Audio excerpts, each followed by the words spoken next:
Hello, and welcome to FPL Have a Beer, where I ask you to have a beer with me while we chat FPL, me and Steve-O.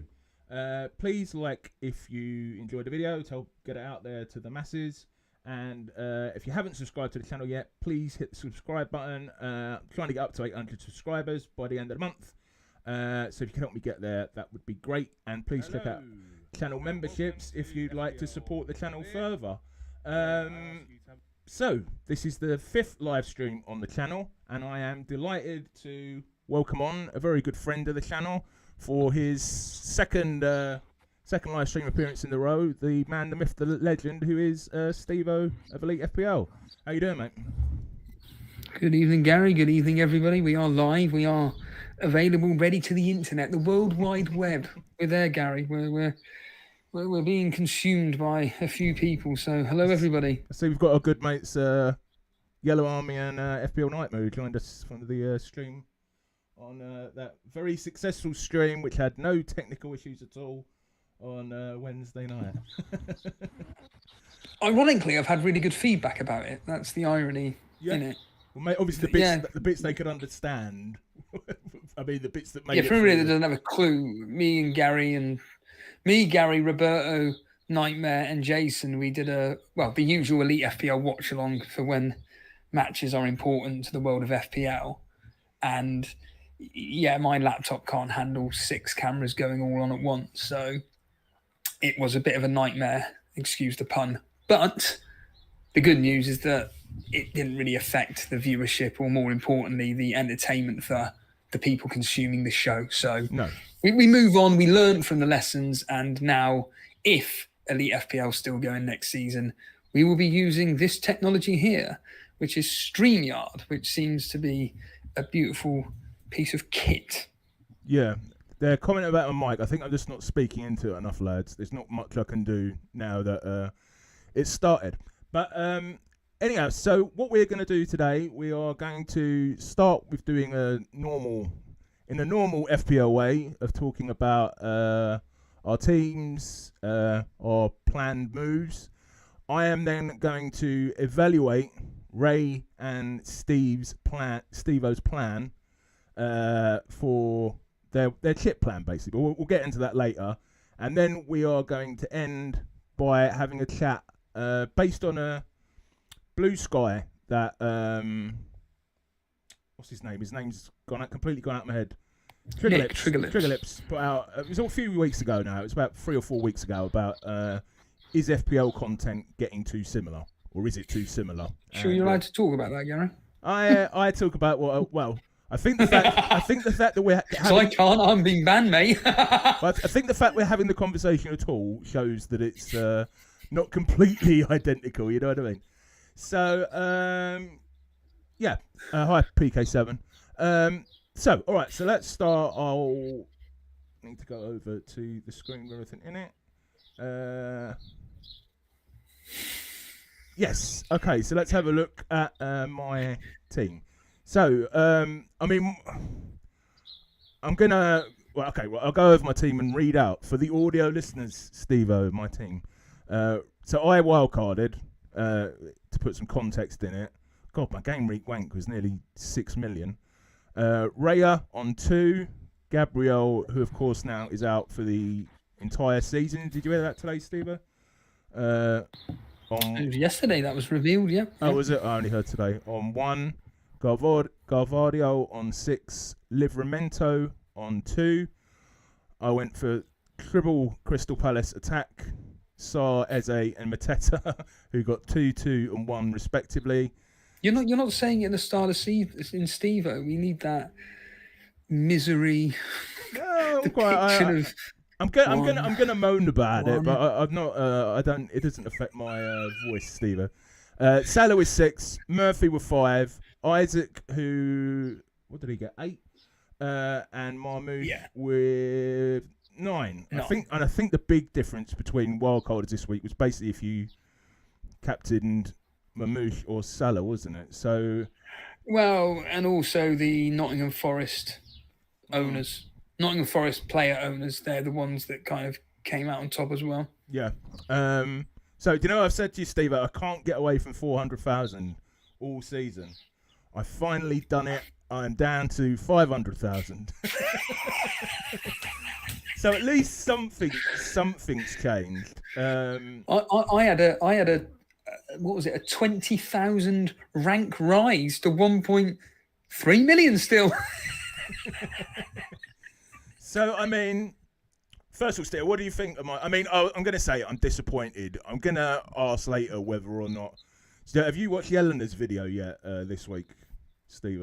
No, I haven't seen it. It was released today, was it? No, yeah, I haven't seen it yet. No. I haven't actually watched all of it yet, but I watched the first part, and she was basically saying she's stuck. So I was wildcard 31, wildcard 31, wildcard 31, and Andrew will know because I sent him a long voice message on my way to work on Wednesday, basically saying, I'm thinking about doing it. Do you think I should do it? And then cracked at the last moment and wildcarded at like 2 o'clock in the afternoon. Why? Just because everyone was doing it. I mean, Andrew, I'm not going to blame him, but he was one of the strongest advocates against doing it, and he then decided to do it. So I'm like, if the strongest advocates for not doing it are doing it, I'm just being stubborn. That was my thing. So to take a book out of a leaf out of your book and roles reverse, I'll ask you the question: what psychologically made you think, "Oh my God, I've got to go into panic mode and copy essentially others"? Why not just, like you stated, just stick with the plan? Why did you feel the need that all these other people are doing it? What made you turn into a sheep? Well, it's partly that, Steve, but you say sheep, and I get what you mean, but also you have to question, and Prad said this when I interviewed him, there's being stubborn, you have to be adaptable, and people were pointing out Newcastle, they were playing decent fixture at home to Brentford, Crystal Palace being the big one, playing Southampton, obviously we know what happened now, but hindsight, Man City had Leicester, and also there was no way I could have got this team even if I'd have wild carded the next day, in game week 31. Right, that is a fact, is it? Pretty much. I mean, so anyone watching I don't know if anyone's said anything in the comments, will notice I've got Kilman and Missouri. So the reason I've got such shitty defenders after a wild card is I'm intending to bench boost in game week 33, and they both have great fixtures. I can't remember exactly who. And they were both only about 4.2 million. So by getting those two in instead of 2 decent 4.5s, I had a little bit of money left in the bank, which I am definitely going to need now to get Saka in and replace Gabriel. So I'm sort of glad I did it, but but not great. What to kind of work out how well your wild card did? Have you looked at your previous team and based on the moves you would have probably done, what's the difference in points? Are you up or down or equal? We could estimate, couldn't we? I mean, no one did anything out of these, did they? So you had Pickford and who? Pickford, Gabriel, Anderson, Kirkes, Odegaard, Trossard. I think I've probably gained. You've definitely. I've definitely gained. So I guess from that, it's just Burma and Visser, isn't it? Yeah. So I guess from that perspective, I've not lost anything. But actually, when you put it that way, and I wouldn't have been able to afford this team this week, I guess that's not so bad. No, you got to look at it from a point of view that you got more points than what your team previously would have. If you'd have stuck with the same team, you got more points than that. You've just said that you wouldn't have been able to afford this team the following day, for argument's sake. So it's a win-win for you, unlike me. Right. Okay. Well, we'll get on to it. I've just seen that we've got Trigger Lips in the actual chat. Slacking him off as well. Must be a sign from God. Nick, we are going. I don't know if you were here at the start. We're going to have a look at later on at your the image you created on our FPL content creators too similar. That we're going to talk about that later. Okay. Great. That's great. I had to cycle as well. Right. So let us move on. Right, I'm not going to. My favourite thing that Trigger Lips does is it'd be like this. It'd be morning, Pete. Well, no, it'd be more like this. When something interesting happens, he just goes, right then, let's get involved. And this big grin on his face. It's great. Brilliant. That's what we're here for. Right, so here is your team, Steve-O. Would you like to read it out for the audio listeners? I mean, there might be some people listening on a walk, mightn't there? I guess. Yeah, people like me. So this is the wildcard team. It's about as template as you can get with the odd slight differential. But Henderson in goal, Gabriel. Oh, yeah, you want me to read out the points, don't you? Henderson 2, Gabriel 1, Vardiol 6, Trippier 2, Palmer 6. We'll get onto that in a minute, actually. Eze 2, Semenyo 2, Salah 1. No, 3, sorry. Mamouche captain coming through with 18, Mateta 1, Isaac 8. And then on the bench, Murphy with 5, Milenkovic with 6, Murillo with 9. And I'm going to answer my own question here, which is how many points would you have got if you played the team the week before? And it turns out to be 3 more points than this team, and that was on a -4 as well. So on a -4, I would have got 3 more points than this blasted team here, Gary. And I feel that people like me are in a position where actually it would have been better to wildcard now in game week 31, like most were. Yeah. Because, like we all stated 100,000 times, we all would have had information. We all would have had all the information we needed going into game week 32, 33, etc. The thing is, the information is now out, and it is exactly what we thought. So we haven't gained from that. That's it's right. the injuries, isn't it? Yeah. That's the thing. But that's the thing. That is the information. That's the point. We all said we were going to do 31. And if it wasn't, it's like Trigger Lip says. If it wasn't for that prat, Haaland, getting injured, I know, genuinely, when I'm watching Trigger Lips on the TV and he's impassionately talking about Haaland getting injured, it's true. It messed up everything because all these people bringing in the likes of Saka, Savinho and whatnot, it was going to be a week of literally Haaland versus Salah. And then we go into 31 with these wildcard plans. And then it ended up with, like you, like me, going into this, right, we're going to have the wildcard now. And we've all just ended up with, give or take, the same teams. And I know it's all hindsight, but I'm not being funny. As Ray said on a voice message to me, for Enzo Fernandez to come through with 11 points last night, that there, as Ray said, is almost a sign from the FPL gods saying, Steve-O, just stop playing this game. And I thought, yeah, he's right. It's like Roberto said on X. It's just a joke. It's just an absolute joke, to be honest with you, Gary. It's very... So, but Andrew ripped... Do you remember I presented that FPL review wildcard last time? And Andrew absolutely ripped it apart in the comments. That had Enzo Fernandez in it. I'm just going to point that out. Oh, wow. So, can you remember what the team was? No, I mean, to be fair, when we looked at it, we didn't think it was that bad. I mean, I don't think either of us would have gone precisely for it, but we said, you know, it had the template sort of there. But we probably would have done better than our teams, at least this week. So yeah. So would you agree with me then that it probably was a mistake to go a week early, but... It's obviously, you know, we're both being hindsight merchants. Everyone else is being hindsight merchants. And the answer to the question is, yeah, it was a week too early. Yeah. But you can't account for Gabriel pulling up with a hammy. You can't account for the fact that Southampton, they were at home as well. They actually won at home for the first time in God knows how many matches. Yeah, you couldn't have seen that. Trippier, okay, he's probably going to play on Monday. But Isaac, I genuinely think that Isaac...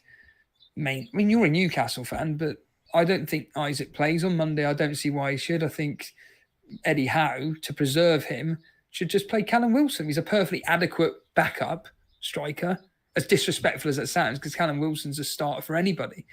But why risk Isaac when Callum Wilson's ready and available? And it's Leicester, for crying out loud.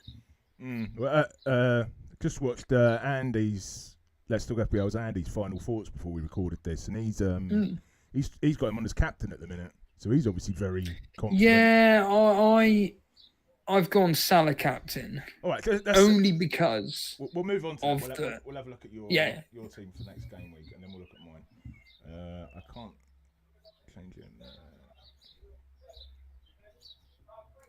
But yeah, overall, I'm just kind of disappointed with how the wild cards eventually turned out, to be honest with you. So we're looking at mine, aren't we? Okay, we're going to look at mine. Glad you were talking about it. Yeah. It's literally the same team, other than Milenkovic coming in for Gabriel and Jacob Murphy in for Semenyo. That is it. I'm not doing any. I don't need to do any transfers. Obviously, we're going to be waiting on news regarding Isaac. I'm assuming Eddie Howe will come out and say the usual line of, he's looking good in training, but we are monitoring him. And then everybody's going to be thinking, oh, what does that mean? What? And then... Can I cut? Sorry, Sarah. There was a leaked quote afterwards. Andy said this in his final thoughts video, where Eddie Howe said something along the lines of, I think it's a very, very, very minor problem. And I don't know if he said they should be good to go, but let's talk about Andy interpreted as being very positive. Just want to say as well, Arteta, hi to Matthew Ishis in the chat. Arteta is somebody that says exactly the same things regarding Saka. Look how that turns out. He goes off injured for 3 months. Does Eddie Howe really want to be losing a player like Isaac for potentially a sustained period of time? I know it's towards the end of the season, but this is crunch time for Newcastle. You lot are genuinely fighting for that 5th Champions League spot, even 4th, but let's say 5th. You're tussling between the likes of Chelsea, Brighton, Bournemouth, Fulham. They're all trying to get that 5th spot, and you're in, and Aston Villa, of course. You're all in there, and you've got to have the best players performing each week. And this specific game against Leicester is the ideal time to go, look, Isaac, I don't want you playing this week. I don't want to risk you. Callum's going to get the start instead. And whether that means Isaac comes on, well, whatever. But I feel right now a bit more comfortable captaining Salah, even though I want to captain Isaac. I'm a Newcastle fan, but Andrew is from Newcastle, and I think probably follows Newcastle closer than I do, especially in terms of like day-to-day things. What do you think, Andrew? Do you reckon he's going to start? You put it in the chat. Yeah, so you haven't made a move. Are you not planning to? No, I don't need to. This is what I'm happy with a strong bench. If I had a bench like yours of Kilman and Mazrari, who, Mazrari's at home to Man City, and then West Ham are, Bournemouth at home. I'm more confident in Milenkovic outscoring them two combined, to be honest with you. But there's a clip for you when it all backfires. But I don't need to make the transfer, Gary. It's just going to be a pointless transfer. For who? Who are you going to bring in? Ray said Van Dijk, but we don't need to be bringing it in. So that's why having a strong bench with...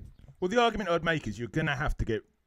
Well, actually, maybe you don't have to get rid of Gabriel because you're free hitting to do your...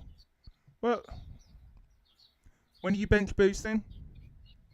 36 is. Okay.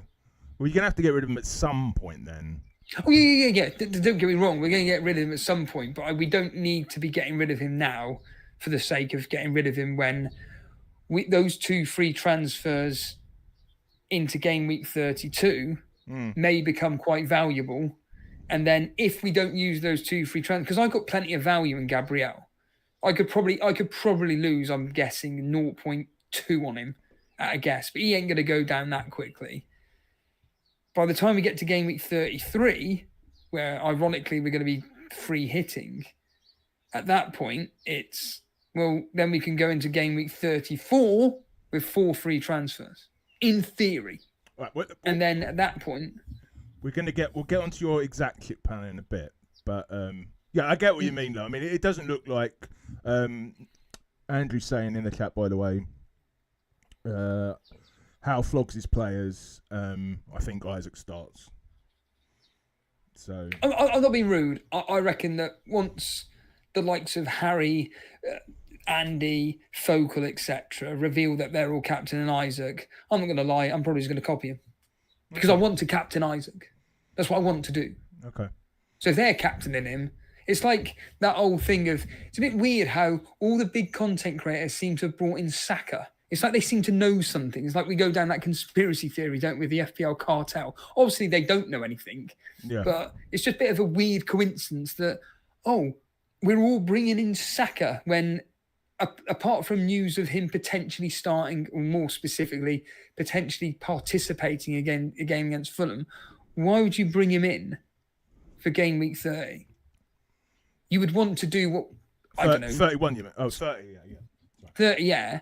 You'd want to do what I've kind of done, or what a lot of people have done, which is either A, have Palmer and then get rid of him if and when necessary for Saka, or B, you bring in, have someone like Savinho, have money in the bank, and then bring in Saka if and when required. But to be bringing him in straight away in a game week 30, like I state, it's always just these weird things with the big content creators that sometimes I feel they're getting information which, rightly or wrongly, they're not releasing to the public. And then in turn, they get the benefits of, we were all understanding Saka wasn't going to be playing, but he's turned up. Now, don't get me wrong, Triggerlips made the point as well that it was just some fluky header. I mean, I don't know if you saw the goal, but right time, right place, fair point. But it wasn't exactly like Saka, dribbled around everybody. So I do think that Saka owners were very, very, very fortuitous, to be fair. Especially the fact that Palmer did nothing last night. That's the con that was. And yeah, it's just, again, another kick in the bollocks, so to speak, for us nobodies, where, we've kind of gone against the popular content creators. They've got away with it, and we've just sat there like, what do we do? Bow before you. So we'll have a look at my team. So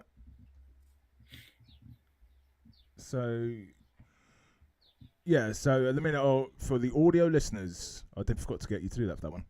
Raya in goal, Kilman, Livramento, and Gvardiol at the back. Murphy, Eze, Sarr, and Salah in midfield, and then Mateta, Isaac, and Mamouche up front. And currently, I've got Salah as captain, Marmouche as a vice captain, and also I've got Foden on the bench because, I mean, that's the thing that pissed me off about my wildcard, Steve-O, is, I mean, Gabriel got injured. You can't predict. No one can predict that sort of thing, can they? But going Foden, it was just a 1 week punt. I knew I was going to want to bring Saka straight in. I mean, obviously, you couldn't have known that Saka would come off the bench and get a bloody goal, and Foden wouldn't even start, but it just frustrates me. So, I mean, what would you do with this team, Steve-O? What are your transfers, did you say you're doing? Well, Foden just out for Saka, done. That's the plan, yeah. Because, I mean, so I'm bench boosting in 33, so I already know that I'm going to have to take a hit now, because I had the exact number of transfers to get 15, well, not 15, to get the most. I think the most you can get out is 12, isn't it, for that game week? So I'm definitely going to have to take a hit, but I don't see why I should this week. So because the prices, if I don't get Saka in now, I won't be able to afford him. I can guarantee he'll be miraculously, not wanting to go down the price-changing conspiracy theory route here, but I will. He'll miraculously become 10.5 within the space of a few days. Whereas it takes certain players 3 months just to price rise by 0.2, but players like Saka, Salah, Haaland, etc., that are, below their usual prices, miraculously they go up by 0.7 million within the space of 3 days. So it's just laughable. So yeah, I think getting in Saka now, if it's part of your plan anyway in the near future, it was. Just get on with it. So if I get him in now, it leaves me 0.3 in the bank. Ideally, you can do that for free. Yeah, well, it's one. Yeah, one transfer. Then the other option would be to take Gabriel out and bring in Saliba, but I think I'd just play Kilman and hope for the best. Yeah. Because as you said, if I'm going to take the hit, I may as well do it closer to 33 when I'm actually going to be using the bench players. You know what I mean? Of course, yeah. And to be honest, Everton away is not an easy fixture for Arsenal. I honestly think it's going to be ending up with a 1-1 or even a 1-0 either way. But I do think David Moyes is going to frustrate Arteta. And I think they're just going to cancel each other out, Gary. Because they're going to be... Remember, they've got Real Madrid next week. Yeah, I mean, the strange thing is, if I did transfer Saka in, because we don't know if he's going to start, I'd almost be tempted to bench him. Which, it sounds strange, but when you consider that I'm doing... The main reason I'm transferring him in is for money, because I'm not going to be able to afford him otherwise. I'd be very... I don't know whether him or Murphy would be the better bet. This is kind of the one... The thing is, I know Trigger Lips... I'm sorry to keep banging on about Nick, but I will do because he makes all these valid points in his videos. He's in the chat as well. The thing is that this is why I love the price rise game, because of what you're doing. But the thing is that in previous seasons, it felt that people that were going too early on transfers to make money or whatever, it felt like they were getting punished. Whereas this season, it just feels like these people aren't getting punished. The last few seasons, it hasn't felt like... Why? Why do you think that is? People are getting punished for doing things what you're doing. So for argument's sake, you're saving money to not have... To be able to afford Saka by game week 33 and to get him in at 10.2, 10.3, whatever he is. And you're willing to bench him and everything, even though that's like a premium player in your team. And it will just end up with, say, whoever you're going to be playing instead, so either Murphy, Sarr or Eze, and go off and get 10 points or something. Yeah. Hello to Andrew Ferguson. He's saying, just in from walking the dog. Hope you're well, Andrew. Go back out again and walk the dog, listen to this. Yeah. Well, it's a nice day, isn't it? The weather's really I know. perked up over the last fully aware. Should I do something that you very rarely see? Should I do an actual transfer live on stream, Steve-O? If you're going to be doing it, if you're going to do it anyway, do it now. Guys in the chat, tell me, I'll try and get... Put a poll in the chat, Gary. How do I do that? You're challenging me. There's a plus sign, and it'll say button. poll next to it, and then you click on that. All right. Write in, do I buy Saka now? Yes. We don't even have to write yes or no, it's there already. Oh, wait. No, option 1, you have to put yes. Option 2, no, wait.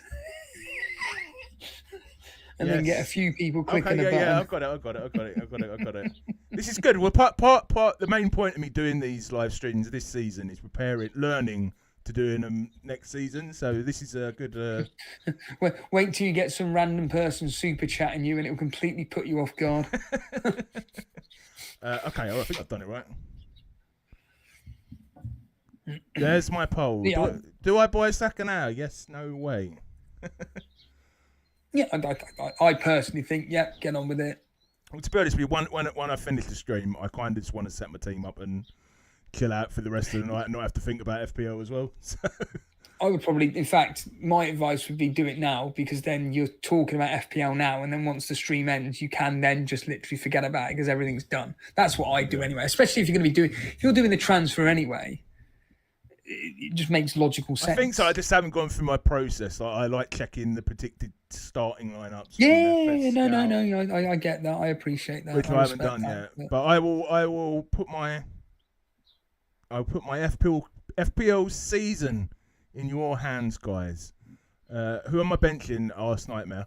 I think, to be honest, I will probably end up starting Saka and benching Murphy. Nightmare, because I don't. What? I don't what. I don't know. I'd probably bench Sarr.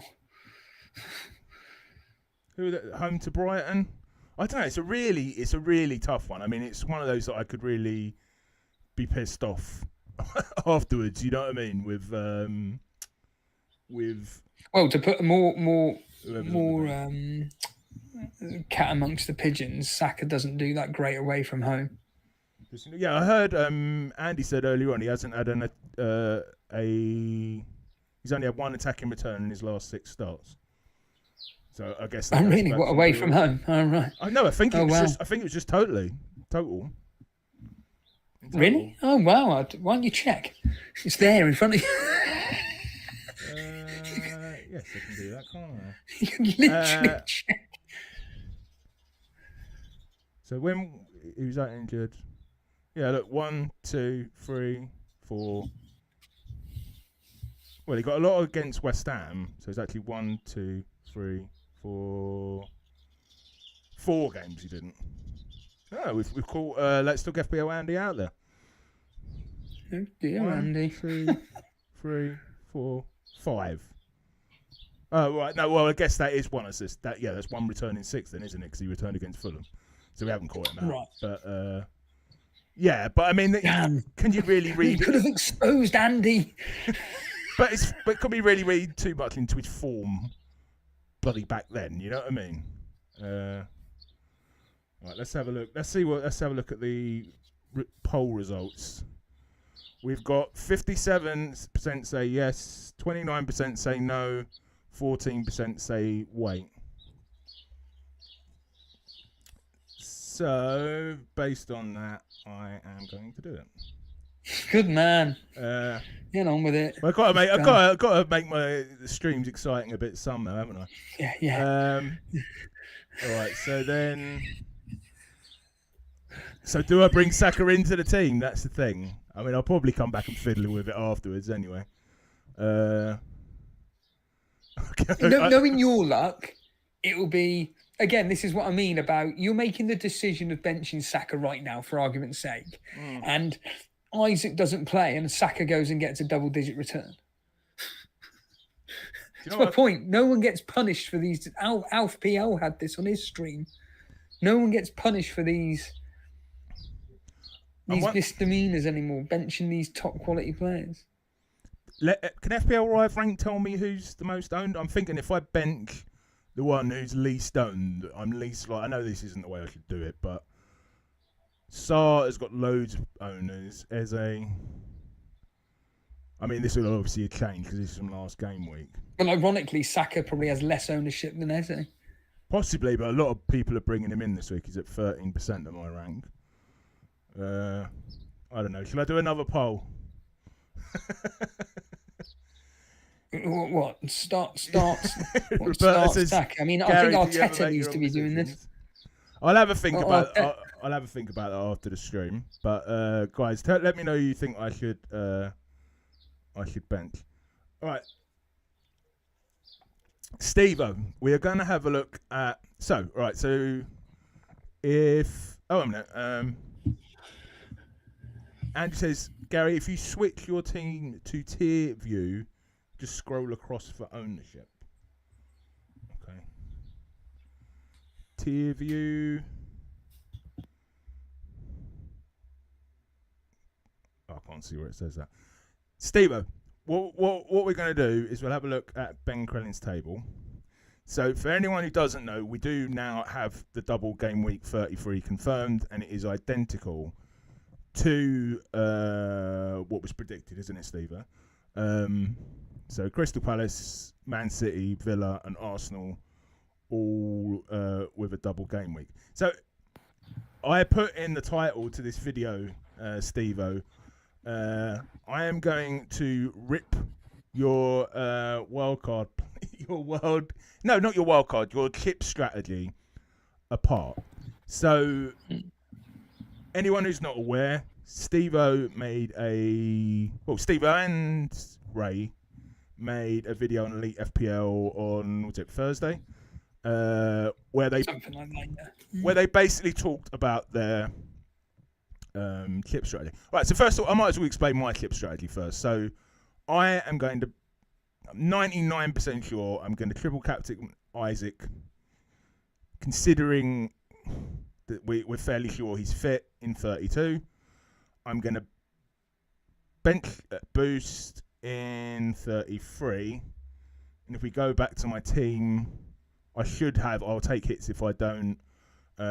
Everyone will be a doubler apart from Salah and Livramento, because Isaac and Murphy are going to go for Rodgers and Watkins, as long as I can afford it. 34, I'm going to free hit, because obviously I'm going to be completely fucked. And then I'll just be playing out the rest of the season with no clips and see how it goes. But you came.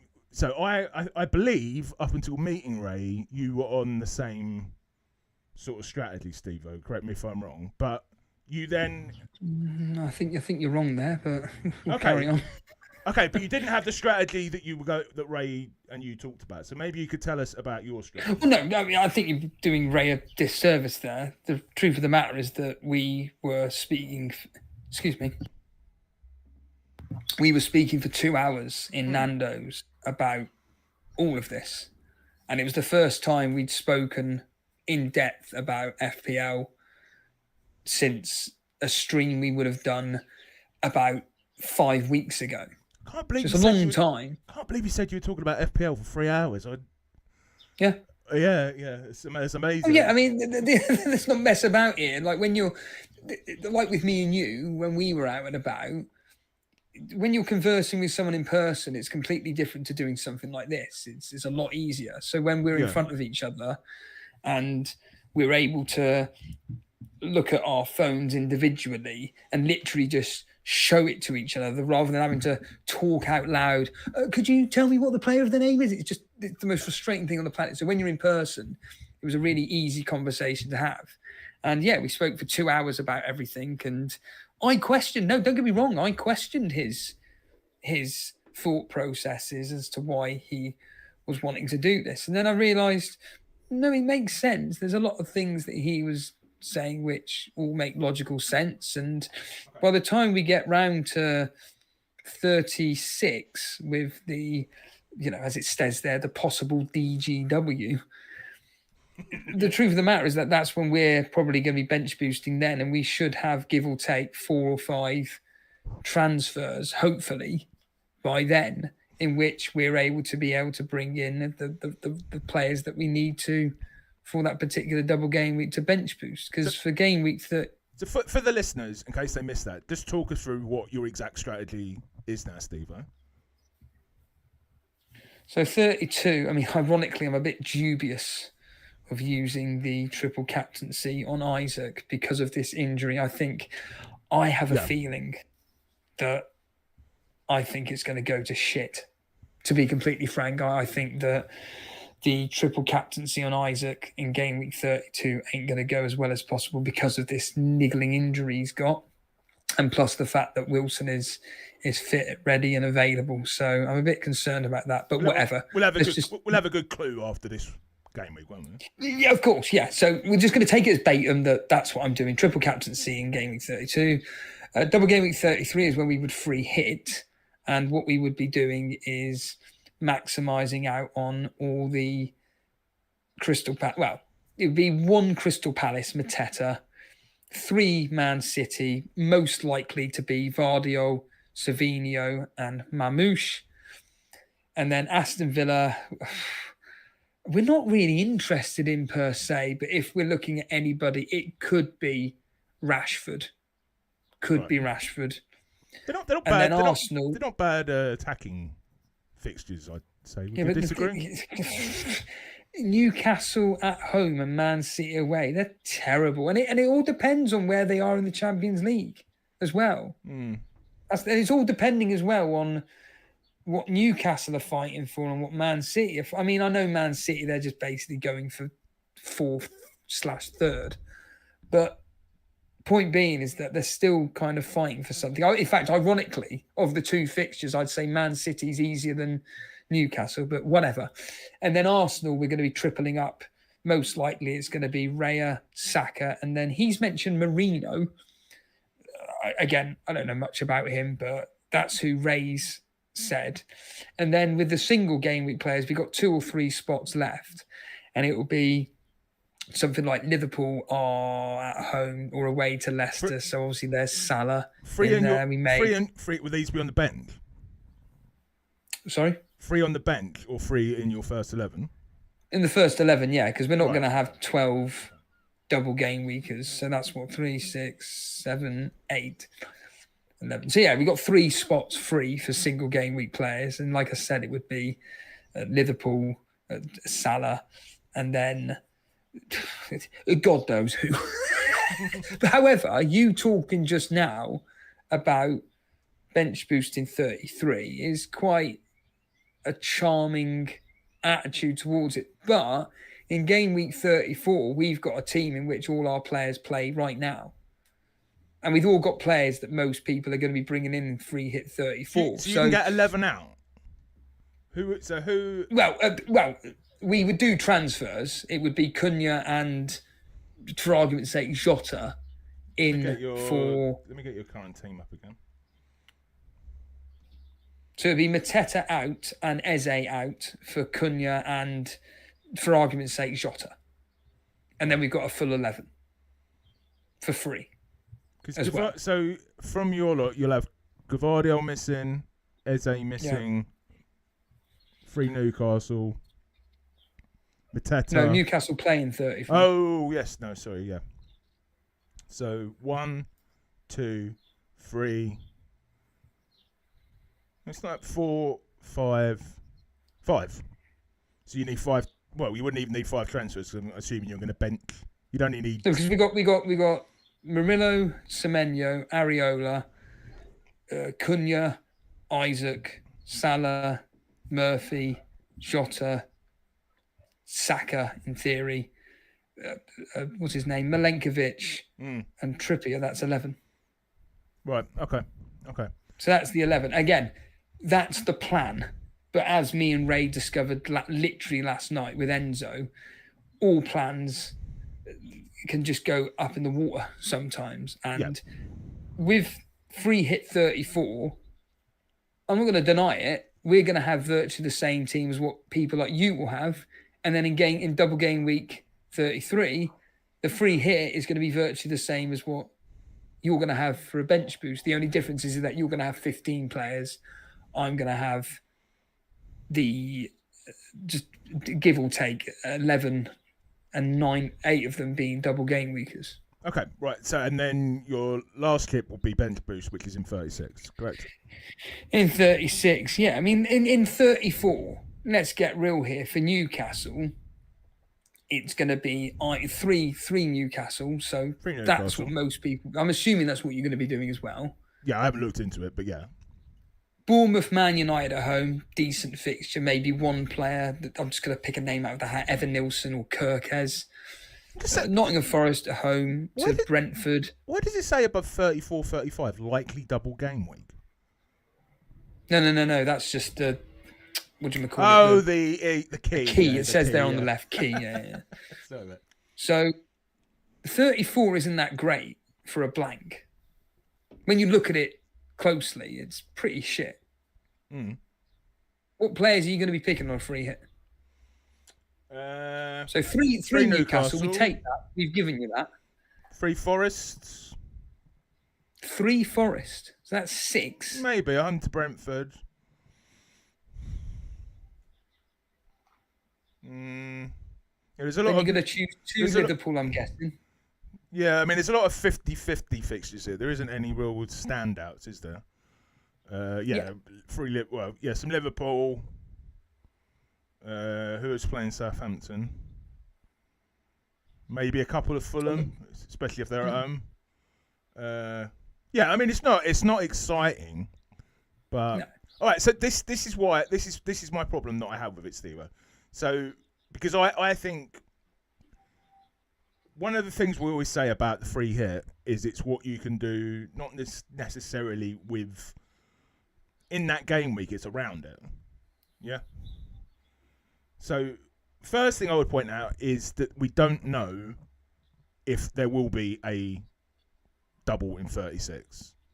So, possibly you won't have a bench boost opportunity there because there are possibilities that they'll be moved around and there will not be a double in that game week.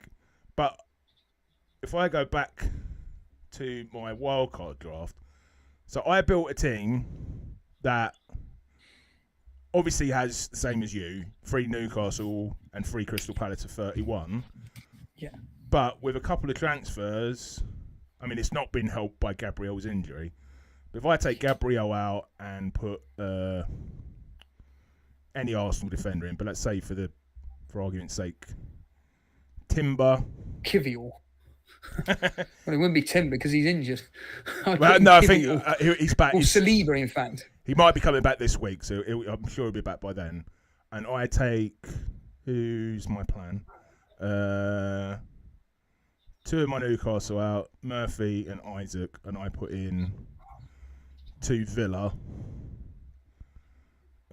Rodgers and Watkins. I've now got, for a bench boost, 2 goalkeepers who are doubling, 2 defenders that are doubling. These 3 will all have decent enough fixtures in 33.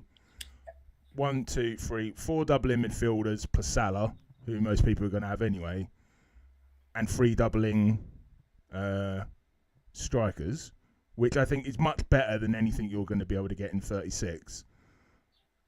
Then, yeah, and then on top of that, I just don't see, when you could have built... I think that's the perfect week. We know it's there, but even if it wasn't there, I think that's the perfect time to hit it. Then I can still maximise whatever. I mean, you might be able to match me to a certain extent, but I can still maximise in 34. I just don't see what you gain from it. It seemed to me, correct me if I'm wrong, that you were going different for the sake of being different. No, I don't think it's got anything to do with that at all. It's just the simple fact that we look at game week 34 and we just look at it and go, the fixtures aren't particularly great. But what have you gained? What have you gained? I don't see anything you've gained. You've just... Because in let's get real here with Ben Crellin. His spread, whatever you want to call it, his tickers, spreadsheets, whatever you want to call it, are normally pretty accurate. Within reason, they're normally pretty accurate. So if we're looking at the possibility of Man City having the double and Bournemouth having the double, maybe not us building a team to get Bournemouth players in, but certainly with the possibility of the Nottingham Forest and maybe Tottenham and Aston Villa and Crystal Palace, we could potentially maximise on a bench boost on that, considering the teams like Liverpool have got Arsenal at home. That's just going to be an absolute pointless game. I can already hear it being 0-0 already. Arsenal at Liverpool. Arsenal and Liverpool, yeah. Newcastle at home to Chelsea. That's actually a good fixture, to be fair. Who else is there as a single game week teams that you'd be? It's just nothing. It's just absolutely nothing at all. I think with all the strategies, I think they're all about as equal as you can get. I think, in fact, to be completely honest, I think the people that have already played their triple captaincy, specifically on Salah in game week 24, wasn't it, when he got a hat trick and 2 assists or whatever it was, basically 5 returns, wasn't it? They've played a blinder. The people that did free hit 29, they've played a blinder. And then assistant manager chip, which is what a lot of people are going to be doing particular. There's a lot more talk about it still than I thought. I thought everyone pretty much had used it, but it still seems to be... This is what I'm saying. See you later, Nick. Yeah, this is my point, is that the good managers, but people that have benefited the most so far with the triple cap. There's no way in hell Isaac is going to match Salah with that triple captaincy. Even if he played 90 minutes in both matches, there's no way Isaac gets 5 or 6 returns. Salah from in those 2 matches. From 24. Yeah, when Salah got the amount of points he did. And then in blank game week 34, I don't think there's enough differentials in there compared to blank game week 29, where the likes of me and you are going to maximise on it. Mm-hmm. Mm. So now the people that have got, like you and I have got, the free hit, the bench boost, the triple captaincy, whatever we do, I think it's all going to turn out to be pretty much virtually bordering on equal. If you go back to your...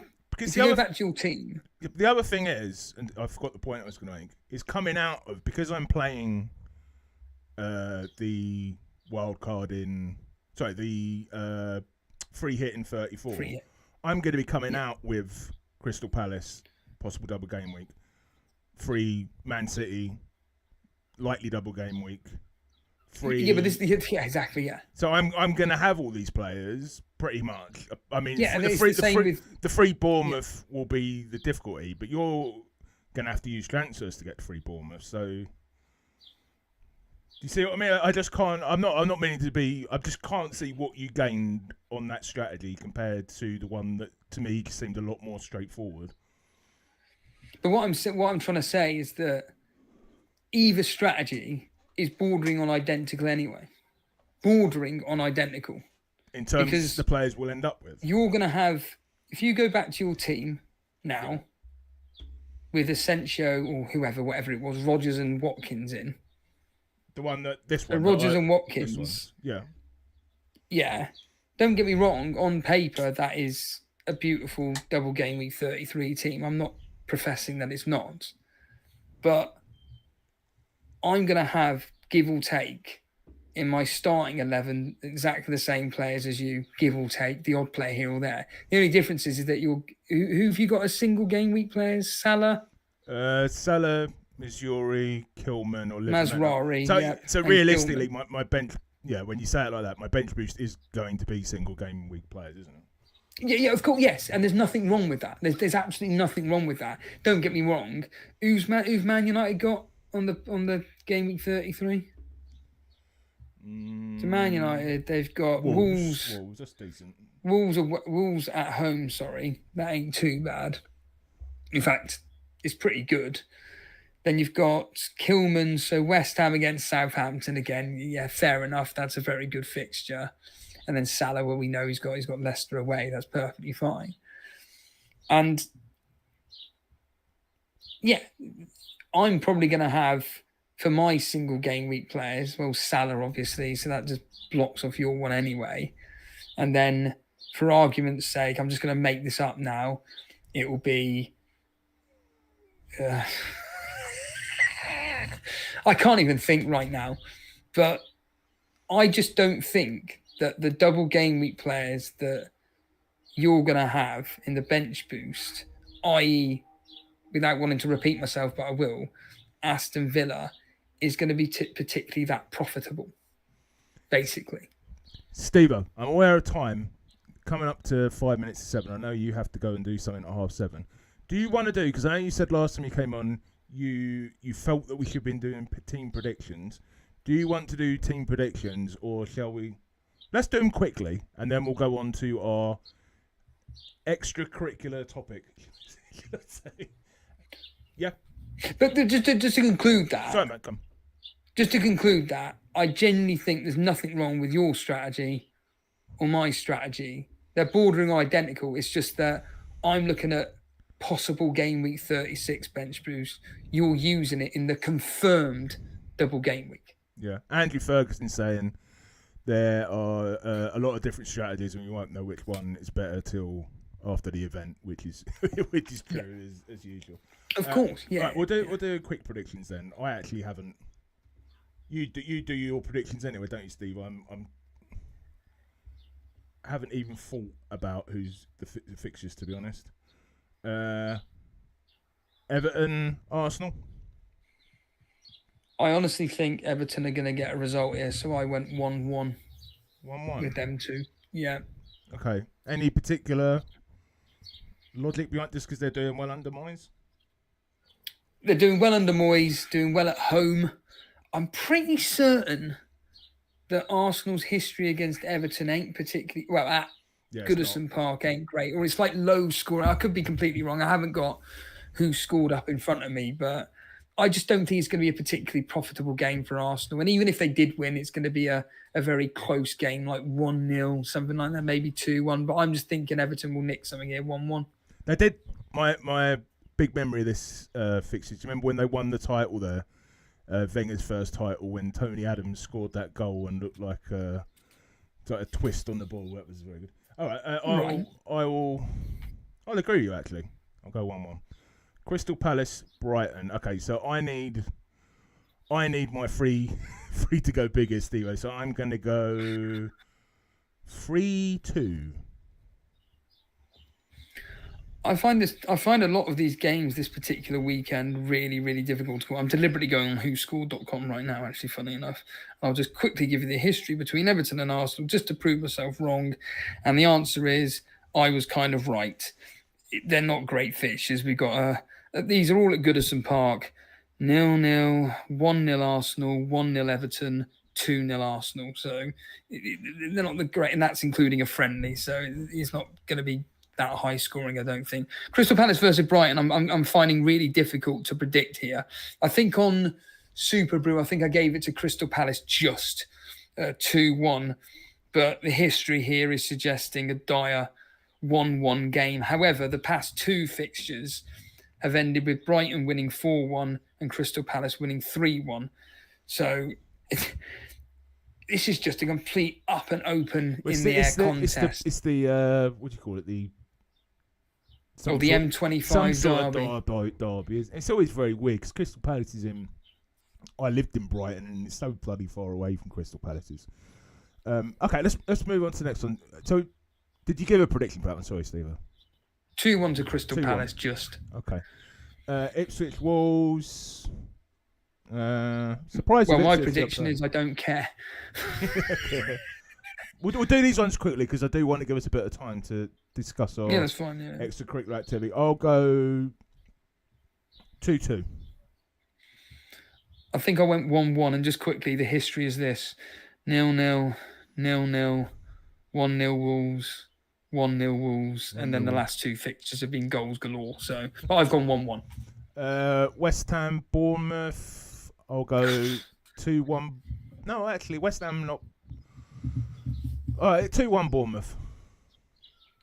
I've gone exactly the same, but I cannot call this. I said it on the video yesterday. If anybody's doing an accumulator, do not put this in your accumulator whatsoever. I've gone 2-1 Bournemouth, though. Yeah, West Ham aren't walkovers, are they? Villa, Forest. That'll be a decent game. Be a very good game. I don't know. This could go either way, couldn't it, Steve? I'll go with Forest because I kind of have a bit of a hope that they can get in the Champions League. I mean, I actually saw the odds the other day. You know, Opta Supercomputer. They've got Forest down to something like 87% chance of getting into the Champions League, which is nuts. But I'll say 2-1 Forest. I've gone 1-1. I think both of these cancel each other out. They're both, like you've just stated. Nottingham Forest aren't going to go there all-out attack. They're just going to be sitting back deep and trying to hit. As well, weren't they? I've forgotten about that. Yeah, they lost Wood as well. So they're just going to be hitting on the counter-attack. Aston Villa, I think they're both just going to shake hands before the match and go, look, just don't make it end-to-end because we got the Champions League this week. Yeah, no problem at all. We just want to cement the Champions League. So I'm just going to say a draw, 0-0, 1-1. Hi, Cole. Next one, I'll completely lost my place. Brentford, Chelsea. Brentford seem, I don't know, they don't seem to be quite in those so much exaggerated score lines as they were earlier in the season. Do you know what I mean? 1-1 I'll go with. I think it'll probably be a pretty boring game. Whereas I've gone the other way round. I'm going an exciting 2-2. I think it could be end-to-end, maybe even a 3-2 either way. It seemed to be like that with Brentford until I bloody bought in Vissa and in Burmo, and then all of a sudden it all suddenly dried up. You know what I mean?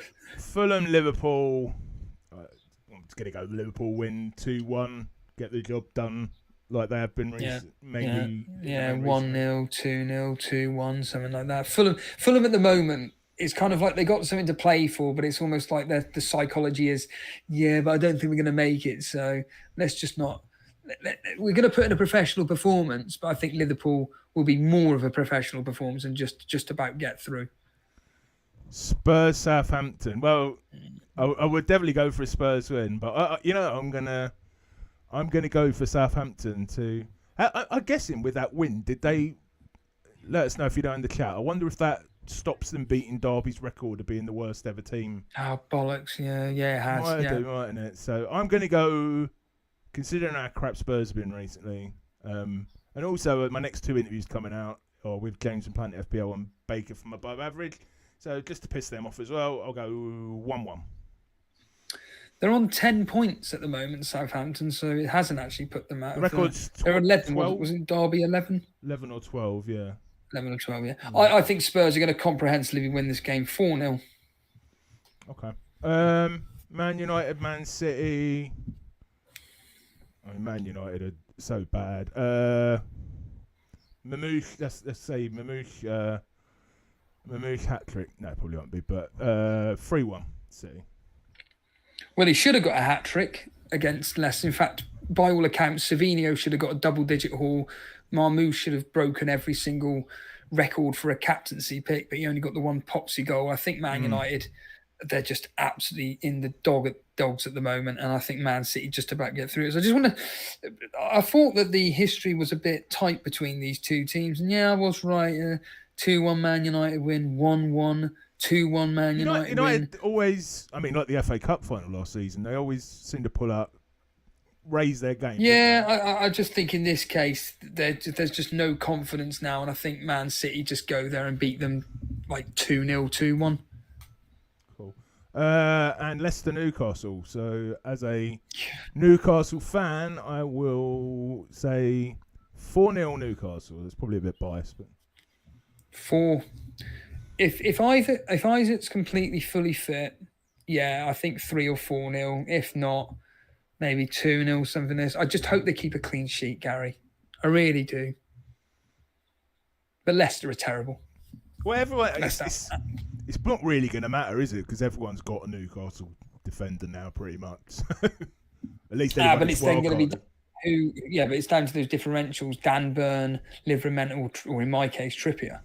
Which one will come? I mean, Trippier was close to getting bonus on Wednesday. Yeah, well, it was a bonus point magnet, wasn't it? I think it was. Yeah. Did he break the most amount of bonus points? He was certainly up there a couple of seasons ago. Like anything, he just had to do touch the ball, and he. It's like Palmer, isn't it? Just has to touch the ball, and Trent Alexander-Arnold, yeah. Kevin De Bruyne. These players, they just touch the ball, and you got 3 maximum at the moment, and it's just work your way down.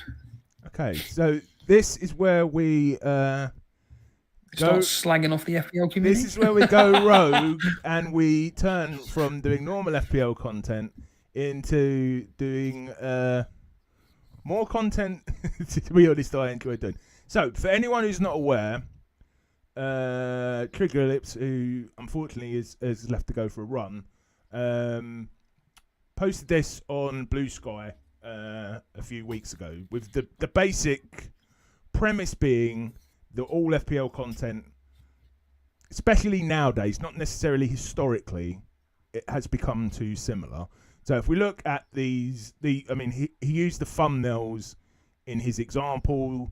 You can see there they're not all identical. We can see Praz, Andy, and is that Fran? All use the face in yours, but there's a few different players, but similar colours. Largely Alexander Isaac, largely similar. Would you say so, Steve? And yeah, you look at it and you go, it's all give or take. Yeah, I'll just expand on what I'm saying a bit, and then not only that, but the similar types of videos. So yeah. And this isn't the first time I've talked about this. I've picked up on this particularly in my tier list videos, where I talk about short form content creators, very similar videos each week, transfer plans, team selection. What other ones are there, Steve? I'm thinking Final Thoughts has become a thing over the last couple of seasons, hasn't it? So very similar thumbnails, very similar video content, usually similar styles. So I want to kind of ask 2 questions, Steve-O. First of all, has FPL content become too similar? And secondly, and we'll address I'll ask your opinion on that in a sec. Is it inevitable that they are? Which is the part that I'm going to pick up on. So first of all, I'll say this for me and Steve. Obviously, not all FPL content is the same. So FPL Juice do their You know, it's more like a big breakfast, as you call it, don't you, with FPL, Steve-O? Yelena's videos are a reaction stream. I do interviews, which, you know, are about... This channel is probably more about content creation in FPL than it is as much as it is about FPL. Elite FPL, you know, is an FPL channel, but they are very different in their own unique way. They're not all FPL content is the same. But we're talking here about, you know, the big channels, really, aren't we? So, Steve, anyway, that's it. Sort of the introduction. What are your thoughts? Well, the question that you asked regarding is it inevitable that it's all going to end up being the same? Yeah, it happens in every single media industry you can imagine. I always use the deathcore genre back in 2000 and at its peak. Sorry, to go back, so I want to get on to that. Are they all the same? What, the content that these people do? Yeah. And that's my point. That's what I'm trying to get at. So with deathcore in 2009, 2010 at its absolute peak, pretty much every single band sounded identical. They were just copying, like they do in every industry, just copying what's popular and what's breaking into radio / CDs, demos, etc. You then look at the fitness world and watch the trend that's going on in the fitness world over the last 2 or 3 years. How much food you can eat in the space of 24 hours. It's just the same content. When it comes to FPL, it's just the same content. And it's what me and you have discussed privately. It's about doing what an algorithm wants you to do. It's what the audiences want you to do. Deathcore, what do people want? Just give us a breakdown and pig squeal. That's all I care about. What do fitness people want to consume? I just want to see a huge man eat a load of food. In the FPL space, I just want to see somebody tell me what to do. Do tell us what you think in the comments, by the way. Yeah, I mean, because when you think about this, I think like the final thoughts video is something I may be wrong, but let's talk FPL. Nice view of Steve-O's crotch there. Let's talk FPL. Andy introduced, and I know Raptor does one now, but the reason that they, you know, he probably calls it something slightly different, but the reason that happens is because they're successful, aren't they? And then, I mean, Andy is of course, yes. Andy is different because he is literally the what's the word? OG. Yeah, he's the pioneer. Well, one of the main pioneers. I mean, there have been other pioneers as well, but it's inevitable that someone does something and it works and it's getting them views. Other people are going to do the same, aren't they? Yeah, like I state, that happens everywhere. Everywhere, everything in life is exactly what happens. If it's successful, like humans are, we just follow. Rather than being the one that's the inventor, we're the ones that just consume the invention. And that's what, with a lot of people that go into the YouTube world specifically, it's, I like a hobby. What are my favorite YouTubers doing on YouTube for my hobby? Oh, they do this. They use these particular color schemes. They use these particular statistics. They use this background. It's inevitable. Yeah, like you state, it's inevitable. And to be fair, I've tried to make my thumbnails, my interviews different. But for this one, I've got a pitch. I've got a player. It's got the same background. It's got me and you and Saka because it works. You know, but I mean, obviously, my channel is very small, so I'm not getting those sorts of views. But it generally does work. You know what I mean? That's why people do it. But yeah, of course, yeah. The other question, Steve-O, is does it matter? I mean, have you got an issue? Not with the people that are doing it, because obviously we love everyone in FPL, the FPL content community, pretty much. But do you think it's an issue, or that everyone seems to be producing the same content? I don't think it's an issue.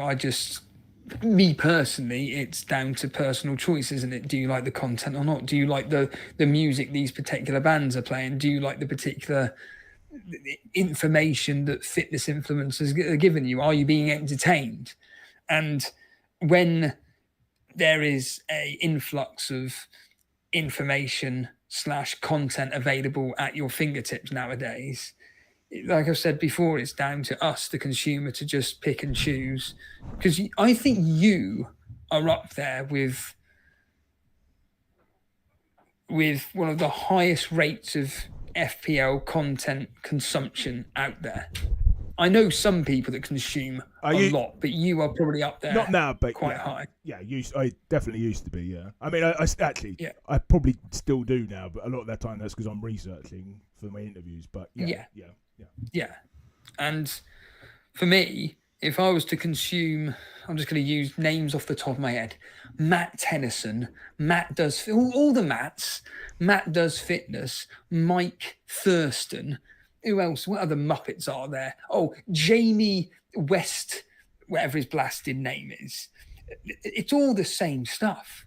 And for me, and they're fitness influencers, by the way, and it just gets to the point of where I've just got to choose the one which I can relate with, or I can gravitate towards. And it's the same with FPL. It's which content creator out there, which 2 or 3 content creators do you genuinely gravitate towards, and just stick with that, because I don't know where people get the time to be consuming, or even in your case, the amount of FPL specifically channels / podcasts that you listen to, because when it's kind of like the same regurgitated information out there, just slightly different ways in which it's delivered, or just slightly different players here or there, but overall it's predominantly just the same. And that's why things like Deathcore just died off. It's no coincidence that the fitness industry influencers are very slowly dying off, because people have realized these gimmick stuff is just not working for our channel. So obviously all the big guns, like the ones that you're presenting here, will always outperform and just flatten all the smaller channels. It's just simply, it's like, and like I know, it's just business at the end of the day, and it is what it is. Gary, just read out a couple of comments there. Colm says, I stopped watching the big boys. That must be the reason then. Though I do watch the Scout and Hub videos that have more than one person. Andrew says, no one is brave enough to put their head above the parapet and make a change to how we consume content. The Paul Hustler, I've read your comment in my head. I don't quite get what you mean. Maybe you could rephrase it. Something about Marnie, but I'm not sure. Show me the mat. Okay, yeah, can you rewrite that, because I don't know exactly what you mean. But and Andrew also says, to me personally, I feel I have to have a connection, relate to them, and enjoy how they come across with their content. That's Andrew Ferguson, by the way, who is a Patreon of Elite FPL, and I mean, yeah, I mean, he left the comment on your Patreon the other day, didn't he, about having some viewers having more of a cult following because they're more unique as opposed to the masses.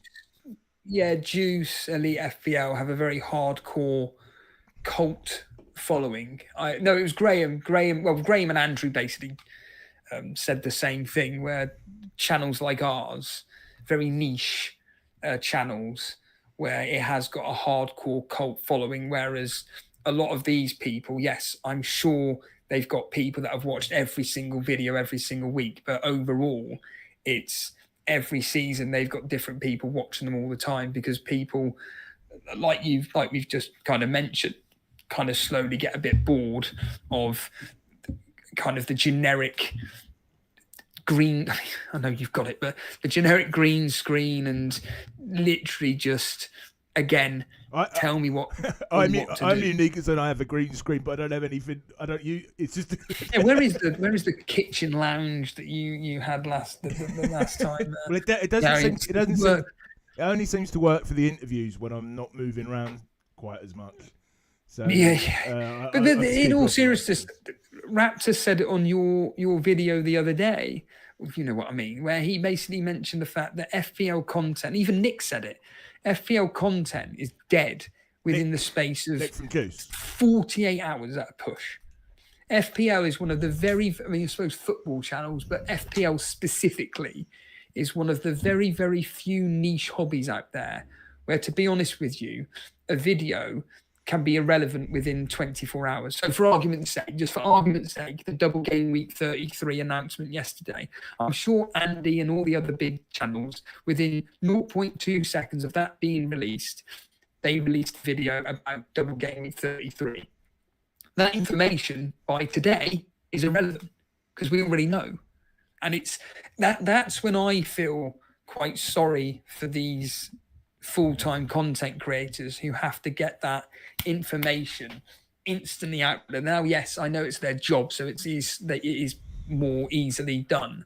But for small-time channels like ours, you kind of rehashing information that people already know. And the reason why people gravitate towards channels like this and ours or whatever is because it's about the personalities, it's about the conversation. And in fact, the one thing that Andrew said on the Patreon comment, which kind of hit home for me, was our channels are for adults and they're for people which want to consume a conversation between two adults talking about a game that we love. And if we go off track with other topic points regarding adult conversations, these people are happy to listen in because it's like listening to people at the pub. Like the one we're having now, but isn't it? Of course, yes. What most FPL consumers want is, again, tell me what to do, tell me what to do, tell me what to do. I would argue as well that the viewer, what's it called again? The analytics, where it shows how long someone's been consuming your video. I forgot what it's called. Watch time? Watch time. I bet you our videos get more watch time than these people. Yeah. Just read a few comments. Andy Ferguson, it maybe because I'm nearly 43, but I have a different outlook to life. Then who knows? Zykel says, Goose, Elite, FPL a beer, Trigger Lips are my go out, and Black Box is king, and Prince is vocal just behind him. And Paul Hustler says, ask Steve-O about Show Me the Marnie. He will know. I mean, I do know, but I don't know what you need to ask me about him. Show Me the Marnie was an individual who was part of the Elite FPL community a few seasons ago, and essentially every single game week he would take anywhere between a -8 and a -16 every single week. Oh yeah, he made the comment earlier. That's what he was saying. Yeah. Yeah, he was an individual who openly admitted that he watched a lot of football, whether it was Premier League, Champions League, Euro. Basically, he just watched football, and he made decisions based on. But basically, he was doing what Alex Volo does now, but just more successful. You know, I love Alex Volo to bits, but unfortunately, risky manager, very risky manager, but with logic behind it. Whereas Show Me the Marnie was doing all these -12, very similar to what Jason did the other day with the -12. It's, I've got a load of rubbish in my team. How do I correct this? Just do a -12, get it gone. And then it turned out that he was, 8 points better off than either A, people like me, or B, better off than what his former team would have been like. And you do that across the season, it is going to work out. And Show Me the Marnie was proof in the pudding, because he was, it was ridiculous. He was like in the top 10,000 or something doing this strategy. Yeah. Just doing -12s, -16s. So I don't think, us as consumers watching this or anything will always say don't do it. But actually, nothing's going to happen. If you feel the players that you're bringing in are going to outperform, like Jason did, the garbage that he had in his team, it will work out. I know you haven't watched my interview with Baker yet, which channel members have access to. But he basically said one of the things that pisses him off about FPL is people tweeting or whatever, I didn't take a hit, as if it's something to be proud of. It's like, I didn't take a hit, but what does that mean? It doesn't mean anything in itself, does it? Do you know what I mean? It has to be put into the context of, I didn't take a hit and it worked out. But just not taking a hit in itself is not. It's not something. It's not an achievement, is it? Because maybe if you did take a hit, you would have got more points. Yeah, FPL in itself has changed over the many years. It's why I like listening to your conversations with the like the old schoolers like Mark, Trigger Lips, and I can argue Andy and Az, these four guys that were part of Scout when it was kind of, at a peak level of community, shall we say. That, like, what I mean is like a lot of community members getting on with one another, having real discussions. And now it's just, like I said to you, or more specifically, like I said on the post that got me banned, where basically, essentially, it's just about, look at me, look how amazing I am. And unfortunately, it's not about wanting to have like this, conversing with one another about FPL and talking about strategies. And I think you're wrong. Here's why. Actually, you've made a good argument as to why I am wrong, and so on and so forth. It's not really about that. It's just basically, Steve always said this point. It's basically, you get a load of statistics about players in the Premier League and we just present it to you. That's it. That's the simplicity of YouTube content in the FPL space, to be completely frank. But it's just, unfortunately, for people like me or others, it's not, for me, interesting content. It's very flat and stale. But if that's what the consumer wants, like you will know with business, you give what the consumer wants. It's, I don't know, I open up a shop tomorrow and the consumer wants milk and eggs. And I say, well, yeah, I can provide milk and eggs, but I'm going to go, rather than cow's milk and chicken eggs, I'm going to go down the route of getting you goat's milk and duck eggs. Yeah, but we want chicken eggs and a cow milk. Yeah, but the health benefits from these particular products is going to be better than having chicken eggs and normal milk. I'm not interested in that. I just want to get the cheaper stuff. And it's kind of like a state with a lot of businesses. If you just copy the more successful businesses, you're going to go a longer way than someone being kind of naive to go completely against it. But then again, it's all about what you want out of the content that you create, isn't it? Yeah. That's the thing. Steve, I'd say, because I haven't really given my complete opinion on this, but in a way it's inevitable, particularly that what I call the daily content creators are similar, because they're working with exactly the same thing. What are people interested in, who they're going to pick, what transfers they're going to make, what information do they have to present, who's been injured, XG stats. In a way, I kind of get it. It's very difficult to make yourself different, but I think that almost works against them, because if I watch as you said, there's millions of good daily content creators out there. Podcast is slightly different because you can differentiate yourself a bit more over an hour or 2 hours. But once I've watched one of them, mine being Andy, I don't go and watch any other ones because I know it's just going to be the same thing presented. It might be, if it's Raptor, it might be slightly longer form. If it's Focal, it might be slightly shorter form. But beyond the length, it's just the same thing. So I think it's difficult because, as I say, they are all using the same information, but they almost shoot themselves in the foot by they're all just, because it is all such copy and paste. Unless you're someone who really, really is so into FPL, probably has an FPL content addiction in terms of watching it. What's the point in watching more than one video a day? Do you know what I mean?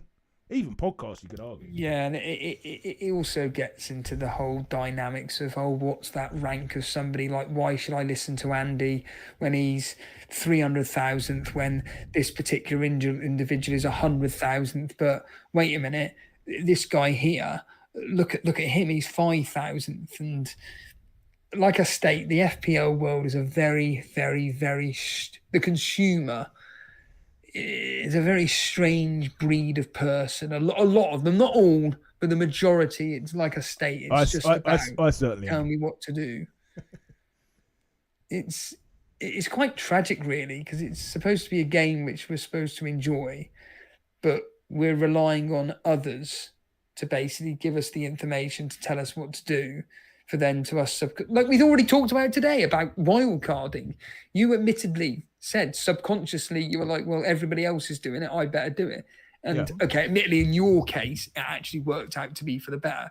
For my case, I didn't fall into the trap of, oh God, we're going to have to wild card because others are doing it. We did it because rather than taking a -4 or -8, it was better to just kind of keep with the crowd and actually wild card then.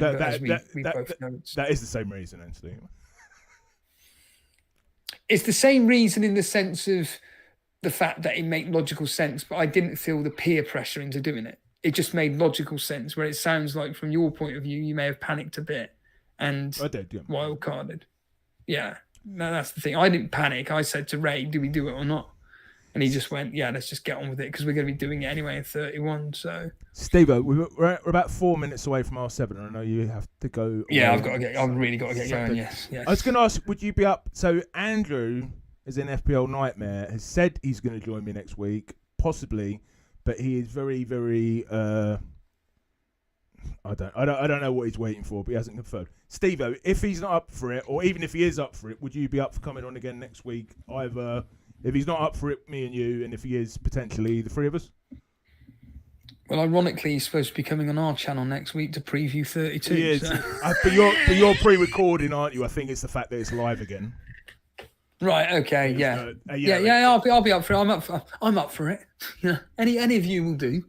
Got to get an office quote in there. So, any of you will do. I keep thinking of that one you do. I can't bloody remember what it is now. It's always the same. Always, the beat with Big Keith. Always that bit is fantastic. It is, yeah. Well, it's the questionnaire and the work appraisal. That's it. What are the options again? Not at all. They're always the same. Incredible. Gary, let's get out of here. I've got to go. Thank you so much for watching, everyone. Please like and please subscribe to help me go up to 800 subscribers. I really appreciate it if you do. Thank you so much for joining. Have a good game week, and I will be back hopefully at some time next week with Steve-o and or FPL Nightmare Andrew. Thank you, and I'll speak to you later.